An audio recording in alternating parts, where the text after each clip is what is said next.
Assalamualaikum warahmatullahi wabarakatuh. Sahabat Mutiara Islam dimanapun berada, berikut kami sajikan salah satu kisah hikmah tentang seorang preman yang kemudian menjadi waliullah. Beliau adalah Malik bin Dinar, yang memiliki nama asli Abu Yahya, Malik bin Dinar al-Basri, putra seorang budak Persia. Malik lahir di Basrah dan merupakan generasi kelima dari golongan tabi'in, dan menjadi murid dari seorang wali terkenal yaitu Hasan al-Basri. Beliau meninggal di Basrah pada 131 Hijriah. Abdullah bin Ahmad bin Qudamah al-Maqdisi dalam Al-Tawabin mengisahkan kehidupan Malik bin Dinar sebagai preman yang suka mabuk-mabukan, berbuat zalim, memakan riba, dan lain-lain. Malik mulai ada perubahan ketika ingin menikah dan mendambakan anak. Dari perkawinan itu, Malik memiliki seorang putri yang diberi nama Fatimah. Malik begitu mencintai sang putri Fatimah. Kehadiran buah hati menyadarkan Malik untuk bertobat.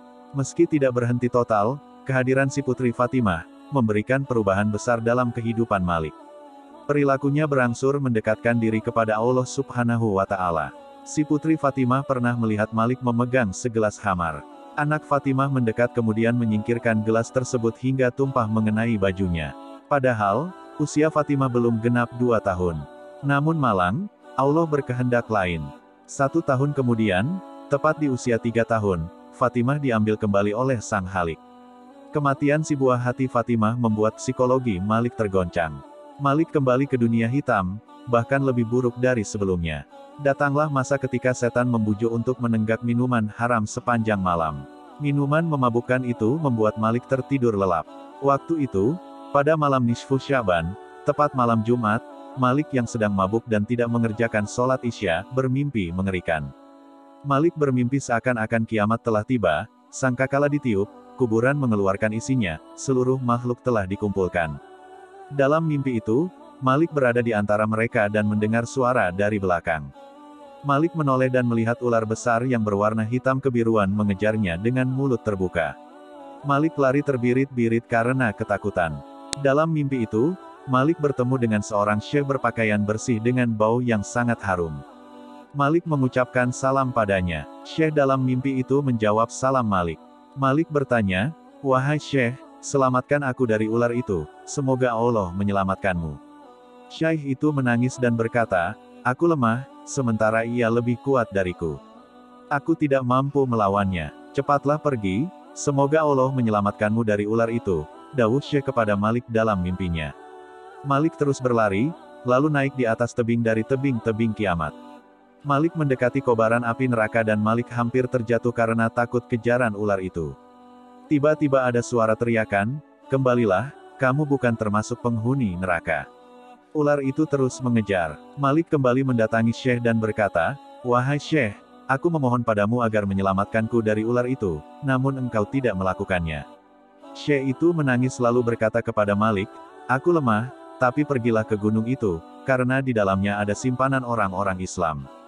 Jika engkau memiliki simpanan di dalam gunung itu, ia akan menyelamatkanmu."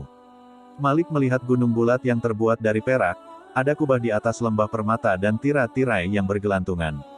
Setiap kubah memiliki 2 pintu yang berwarna merah keemasan bertaburan zamrud dan mutiara, dan setiap pintu terdapat tirai-tirai dari sutera bergantungan. Ketika Malik melihat gunung itu, ular terus mengejar. Dan ketika mendekati gunung, salah satu malaikat berteriak, "Angkatlah tirai-tirai itu, bukalah pintu-pintu, dan hati-hatilah.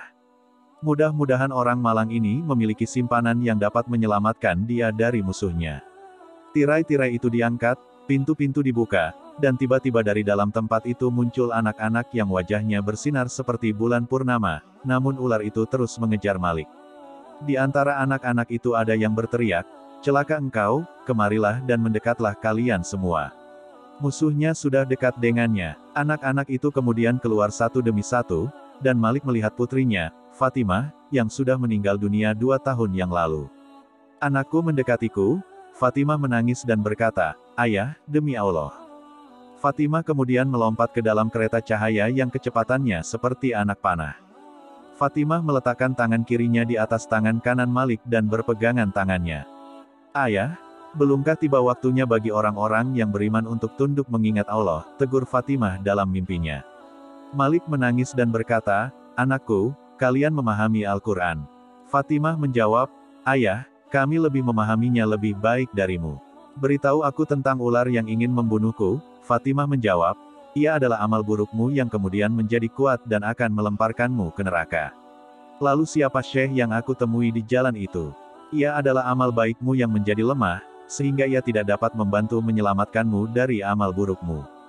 Malik bertanya lagi, "Apa yang kalian lakukan di gunung itu?" "Kami adalah anak-anak orang Islam. Kami tinggal di sini sampai hari kiamat tiba.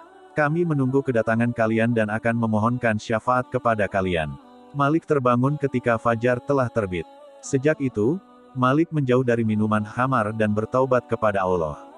Taubatnya diterima oleh Allah, dan beliau kemudian berubah menjadi begitu sangat soleh di bawah bimbingan Hasan al-Basri.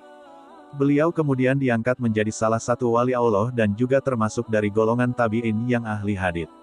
Demikianlah kisah Malik bin Dinar yang dari seorang preman kemudian insyaf dan bertaubat, kemudian menjadi wali Allah. Untuk itu, janganlah kita, sebesar apapun dosa kita, jangan pernah berputus asa dari rahmat Allah, kita harus senantiasa bertaubat dengan sungguh-sungguh, semoga dengan demikian Allah mengampuni semua dosa-dosa kita yang telah lalu. Semoga kisah ini bermanfaat, silahkan bagikan kisah ini, semoga bermanfaat.